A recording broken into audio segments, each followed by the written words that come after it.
तो उसी से मुझे याद कर रहे थे कि गोहना की जलेबी को अमेरिका भेजा जाएगा, इसके बारे में जलेबी कैसे बनती है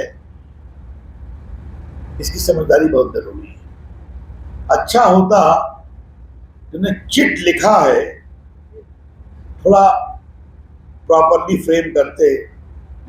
राहुल जी होमवर्क नहीं करते हैं, आपने कई बार मेरा टीवी पर कमेंट सुना होगा। तो जो चिट लिख के देते हैं ना, वहां भी पर्ची चलती है, पर्ची वहां भी चलती है।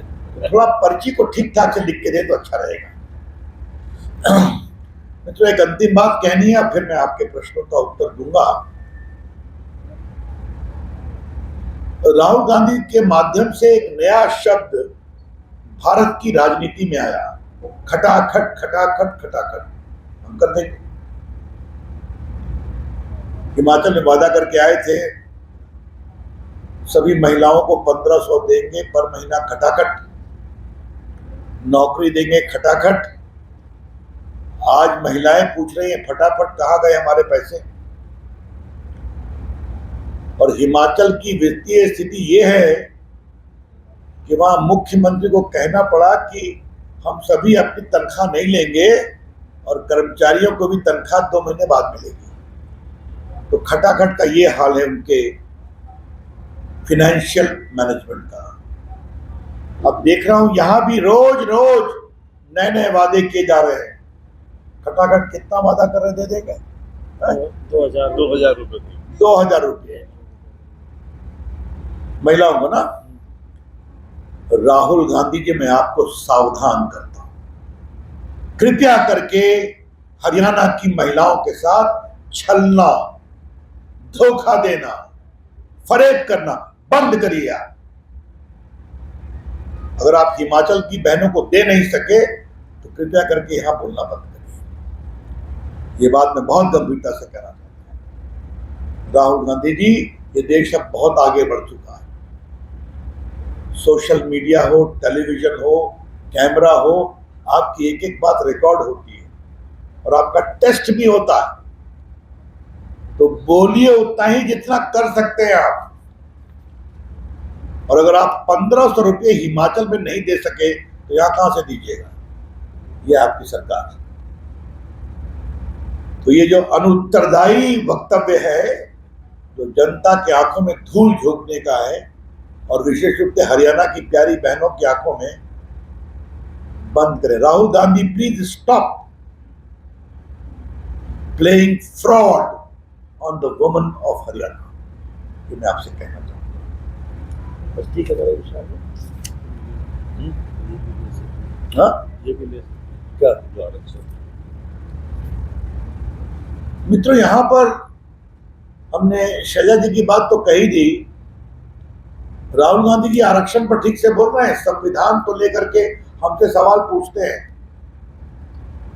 आरक्षण पर आपका क्लियर स्टैंड क्या है? आपके दिल की बात अमेरिका में निकल गई कि हम उचित समय पर आरक्षण खत्म कर देंगे। जब तक बीजेपी है तब तक आरक्षण खत्म होने का सवाल नहीं होता है। और ये सोच की बात है, सम्मान देने की बात। शैला जी के साथ क्या हुआ हम आपसे चर्चा कर चुके हैं। और देखिए भाजपा और नरेंद्र मोदी जी की सोच, जो हमने राष्ट्रपति के रूप में किसको बनाया? आदरणीय रामनाथ कोविंद जी को, बहुत ही सम्मानित नेता जो दलित समाज से आते हैं उत्तर प्रदेश। अच्छा काम किया उन्होंने। वो हटे तो किसको बनाया राष्ट्रपति? द्रौपदी मुर्मू जी को, जमीन से आती हैं, साधारण परिवार, आदिवासी समाज की अच्छी नेत्री हैं, उनको राष्ट्रपति बनाया। यह है सोच की बात। ये बात मैं आज रोहतक के पत्रकार मित्रों के सामने कहना चाहूंगा। एपीजे कलाम को भी राष्ट्रपति अटल बिहारी वाजपेयी की सरकार ने बनाया था। और यहां पर क्या होता है आपके सामने है। तो संविधान की किताब कितना समझदारी है उस किताब की, उस पर चर्चा हम कर सकते हैं। कृपया करके राहुल गांधी, अंबेडकर के साथ जो अन्याय हुआ आपकी सरकारों में पहले, अंबेडकर जी को सम्मान भाजपा की सरकार में ही मिला है। उनके पांचों जो केंद्र हैं, जहां वो पढ़े इंग्लैंड में, जहां वो दिल्ली में रहे, जहां उनको दीक्षा मिली नागपुर में, जहां उनकी अंतिम यात्रा निकली मुंबई में, ये सबको राष्ट्रीय धरोहर घोषित किया है। और उनका नाम दिया है पंचतीर्थ। और आपकी जानकारी के लिए, कांग्रेस ने कभी उनको भारत रत्न नहीं दिया। अंबेडकर जी को भारत रत्न दिया वीपी सिंह की सरकार में, जहां बीजेपी मजबूती से खड़ी थी। तो ये होता है। और राहुल गांधी संविधान लेके चलते हैं। तो ये ढकोसला करना बंद करे राहुल गांधी और कांग्रेस पार्टी। मित्रों, that's all from my side. अब जो आपके सवाल होंगे उसका मैं विनम्रता से उत्तर दूंगा। धन्यवाद।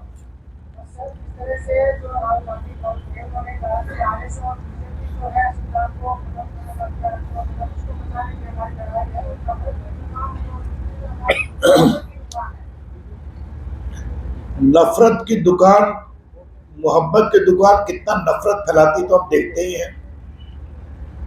कांग्रेस की सरकारों में देखते हैं, कर्नाटका में देखते हैं क्या हो रहा है, वहां पर देखते हैं हम तेलंगाना में।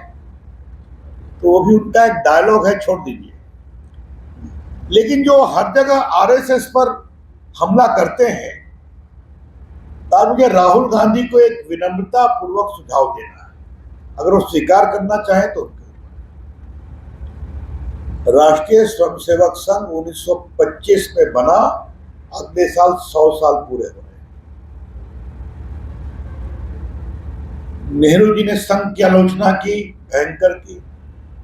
इंदिरा गांधी ने की, राजीव गांधी जी ने की, और ये तो रोज वही राग अलापते हैं। प्रतिबंध लगाया गया इमरजेंसी में, अब पहले भी। राहुल गांधी जी संघ के द्वारा, संघ का काम और संघ के द्वारा प्रेरित संगठनों का काम कहां से कहां पहुंच गया। आज हम देश में शासन करते हैं। स्वयंसेवक कितने प्रदेशों में शासन करते हैं। हम सभी संघ के स्वयंसेवक हैं। और आपकी पार्टी कहां से कहां पहुंच गई। तो कभी विचार करिए कि रोज आपको संघ की आलोचना करने का चिट मिलता है, तो उसको बंद करना चाहिए।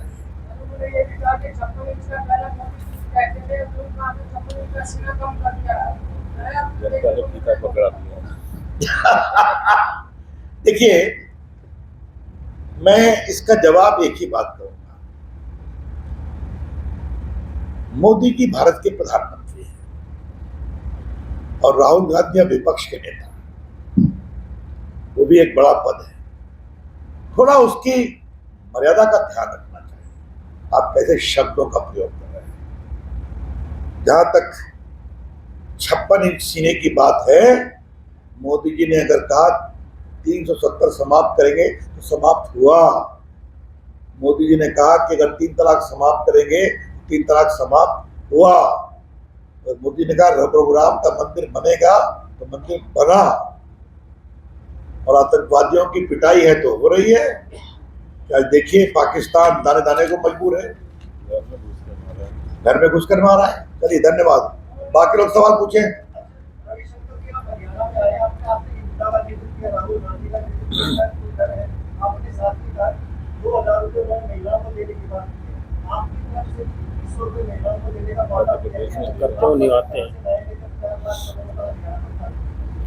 देखिए, हम जो कहते हैं वो करते हैं कि नहीं। अगर मध्य प्रदेश में कहा तो किया कि नहीं किया। अगर किया कि हम 80 करोड़ लोगों को 5 किलो गेहूं चावल देंगे, तो दिया कि नहीं दिया। अगर कहा कि सबको हम फ्री लगाएंगे कोरोना का टीका, तो दोस्तों को टीका लगाया कि नहीं लगाया। तो मैं आपके सामने सीधा एग्जाम्पल दे रहा हूं। हम जो कहते हैं वो करते हैं। और अगर बार बार हरियाणा में बेरोजगारी कम है, 1,43,000 की नौकरी में कोई घपला नहीं हुआ है, तो अखबार में लिखते हैं। तो हम जो कहते हैं वो करते हैं।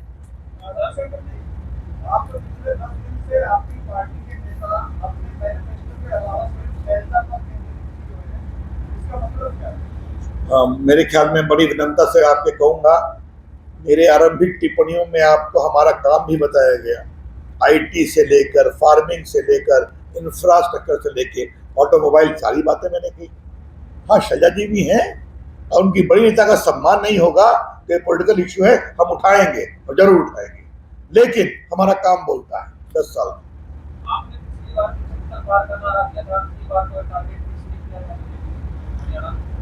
प्रामाणिक निर्णायक बहुमत की सरकार बनेगी।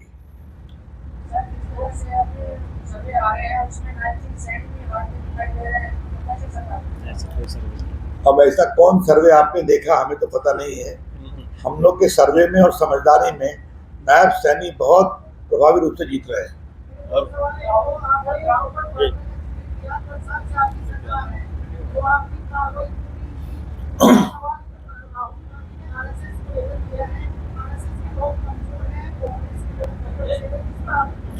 क्या आरएसएस की लोग कमजोर हैं, आरएसएस को कह रहे हैं। राहुल गांधी थोड़ा आरएसएस के लोगों को समझना सीखें। इमरजेंसी में आपकी दादी जी ने संघ पर प्रतिबंध लगाया था, जेल में बंद किया था। हम लोग छात्र, जवान छात्र थे, जेपी के शिष्य थे, खूब हम लोग पिटे थे। कोई झुके क्या, कोई हिले क्या? कभी नहीं हिले ना। 56 जवाब देने दीजिए, 56 साल आपने राज किया, संघ को कमजोर करने की पूरी कोशिश किया, संघ का संपर्क मजबूत था, आगे बढ़ा। जहां तक सवाल है वाड्रा वाला मामला, एफआईआर हुआ, एसआईटी हुई, तो आप बताइए हुड्डा साहब, वाड्रा साहब कितनी बार कोर्ट में गए, इसके लेकर के आए, बाद में कोर्ट ने उसको रिजेक्ट किया। वाड्रा साहब की कोशिश रिजेक्ट हुई, चाहे वहां यहाँ है। लंदन में जो जमीन मकान खरीदा गया है उसमें भी काफी घपले हुए, वो भी जांच हो रही है। तो हम एफआईआर तो करते हैं, वो कोर्ट भागते हैं, स्टे लेते हैं, फिर हम स्टे उठाते हैं। तो जांच चल रही है, उनको अपने पापों का पूरा भुगतान करना पड़ेगा।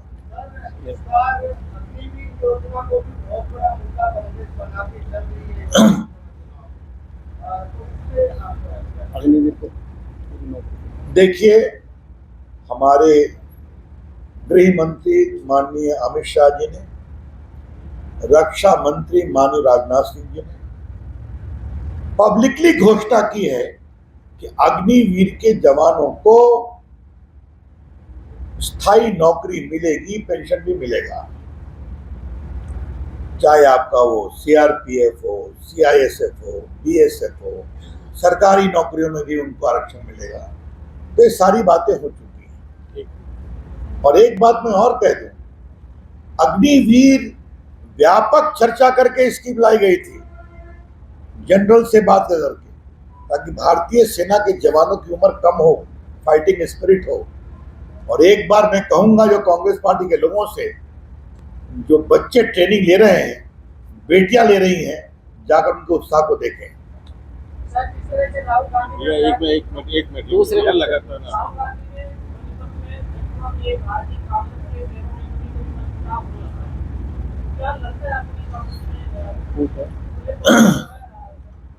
मन मुटाव हो जाता है, होता ही है, और क्या।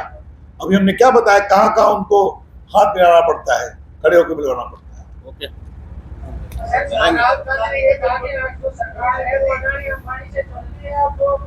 अब ये देखिए, ऐसा है, इस तरह के उनके घटिया आरोप तो 3-4 साल से लगा रहे हैं, उसका उत्तर हम भी देते हैं, देश की जनता भी देती है। रोहतक में छोड़ दीजिए, कोई नया खोलिए। लास्ट सवाल करो।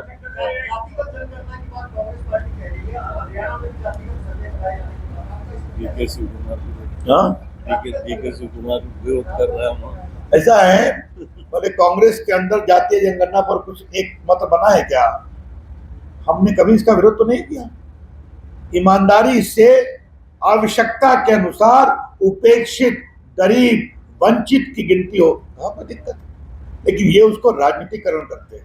इसीलिए फिर कहता हूं, राहुल गांधी संविधान लेके चलते हैं, संविधान को कितना समझते हैं, ये देश का पूर्व कानून मंत्री, senior advocate supreme court Ravishankar सवाल उठा रहा है। और दूसरा, ये जो बार बार जातीय जनगणना की बात करते हैं, इसको कितना समझते हैं, ये भी चर्चा का विषय है। Thank you. केंद्रीय मंत्री के रूप में और संगठन के विभिन्न पद दायित्व महामंत्री से काम करते हुए घूमना पड़ता है। मैं लगभग देश के 8 प्रदेशों का प्रभारी भी रहा हूं, तो हर जगह मुझे अखिल भारतीय कांग्रेस सुनाई पड़ती है। यहां पर मुझे पहली बार एहसास हुआ कि अखिल भारतीय कांग्रेस यहां हुड्डा कांग्रेस बन गई और राहुल गांधी को भी यहां अनुमति लेके आना पड़ता है। यहाँ राहुल गांधी की भी नहीं चलती है। मुझे बताया गया कि कुछ अलायंस की इच्छा उनकी थी, हुड्डा जी ने मना कर दिया, तो अलायंस नहीं।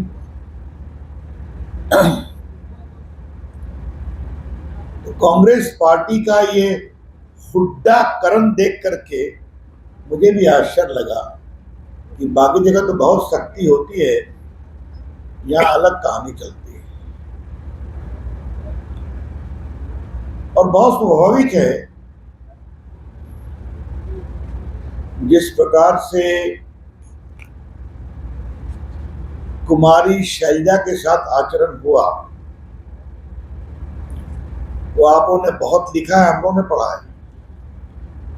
वो भी वरिष्ठ सांसद हैं, मैं भी काफी समय से एमपी हूं, वो भी केंद्रीय मंत्री रही है, मैं भी रहा हूं। तो कम से कम बाकी नहीं तो उनकी वरिष्ठता का सम्मान करते हैं। राहुल गांधी जी लोगों के हाथ मिलवा देते हैं, अच्छा होता कमरे के अंदर मिलवाते तो ठीक होता। के शर्मा, हम लोग दोनों मध्य प्रदेश के चुनाव में काम कर रहे थे, वहां ये आए थे और दिग्विजय सिंह, कमलनाथ सबके हाथ मिलवाया था। रिजल्ट क्या हुआ आप जानते हैं। हम लोग छत्तीसगढ़ के चुनाव में भी साथ थे। वहां बघेल साहब और पूर्व उप मुख्यमंत्री जो महाराजा थे, नाम क्या उनका, टीएस बाबा, उनके भी हाथ मिलवाए थे।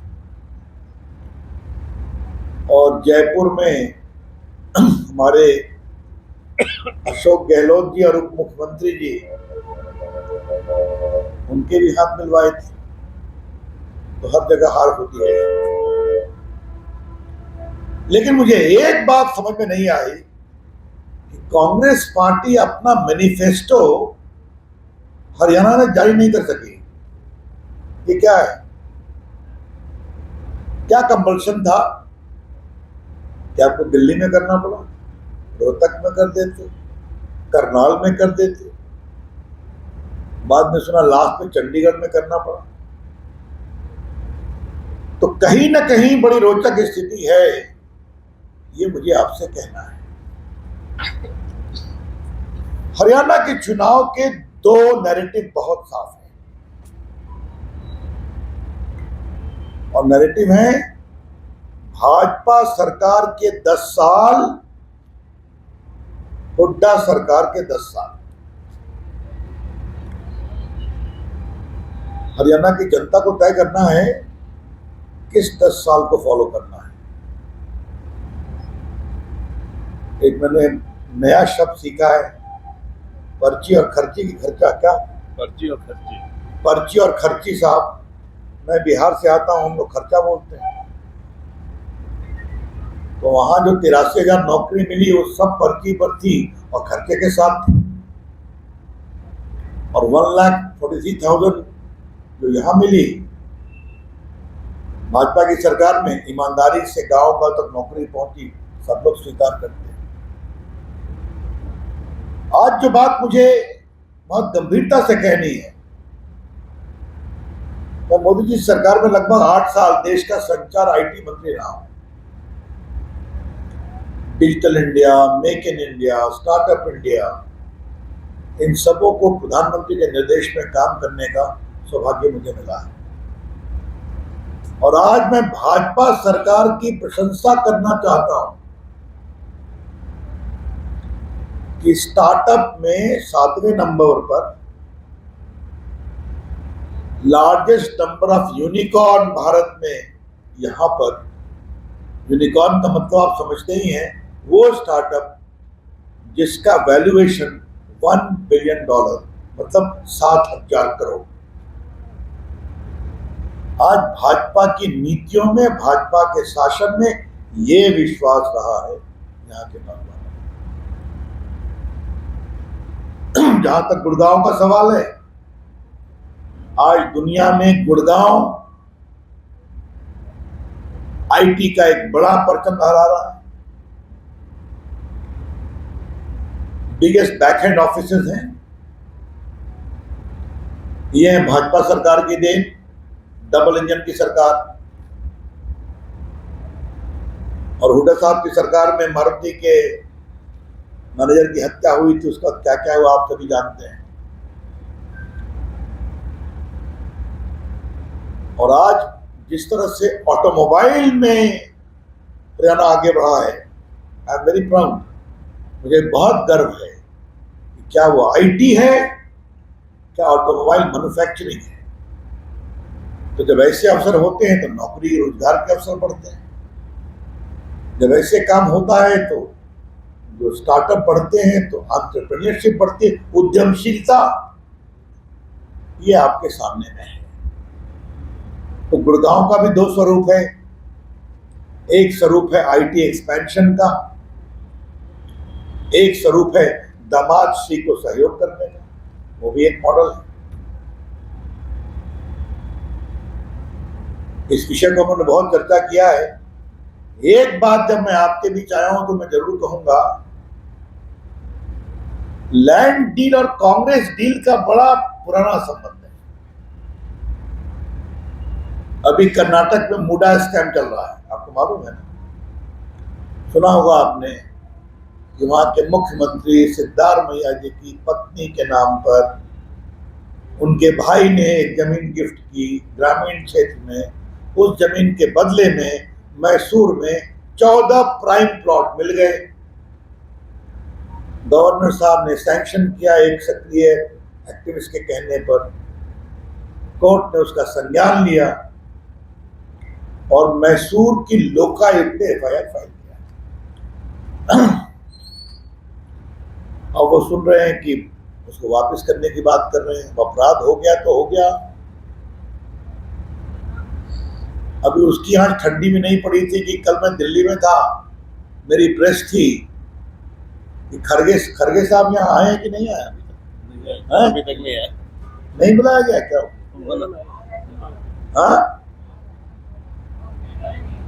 हाँ, आए नहीं है जी। Thank you, I stand corrected. मुझे बताया गया कि अभी तक आए नहीं या बुलाए नहीं गए, जो भी है। अब एक सिद्धार्थ जो ट्रस्ट की बात आई है, उसको भी जमीन 5.5 करोड़ दी गई है डिफेंस टेक्नोलॉजिकल एरिया में। उसके लेकर ही मामला लोकायुक्त के सामने है। तो गुड़गांव का दो मॉडल है। एक मॉडल है टेक्नोलॉजिकल एडवांसमेंट का मॉडल, एक मॉडल है हरियाणा को स्टार्टअप में एक नई ऊंचाई देने का मॉडल, एक मॉडल है मोबाइल और ऑटोमोबाइल दोनों मैन्युफैक्चरिंग में हरियाणा को नई ऊंचाई देने का मॉडल, और दूसरा मॉडल है लैंड डील का मॉडल, दामाद श्री का मॉडल। अब यहाँ की जनता को तय करना पड़ेगा। मित्रों, आदरणीय पत्रकार मित्रों, एक बात मुझे और कहनी है। सोनिया जी, राहुल जी आ रहे हैं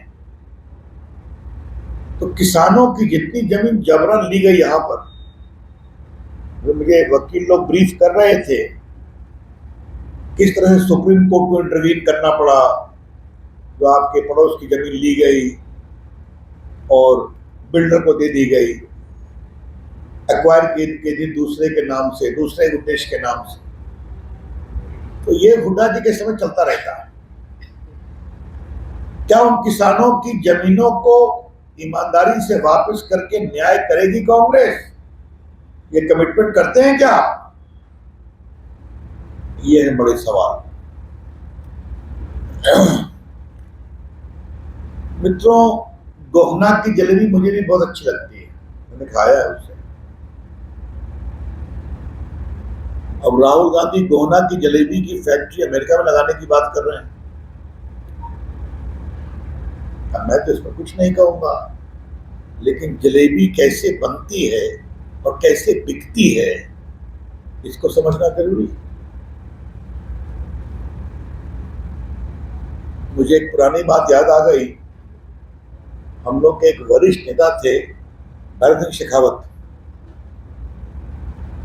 उन्होंने एक कहानी बताई थी हमें कि राजीव गांधी, राहुल जी के पिताजी जब भारत दर्शन में देश दुनिया की हर खबर सबसे पहले देखने के लिए फॉलो करें Dainik Savera TV, YouTube, Facebook, Instagram, X और व्हाट्सएप चैनल पर।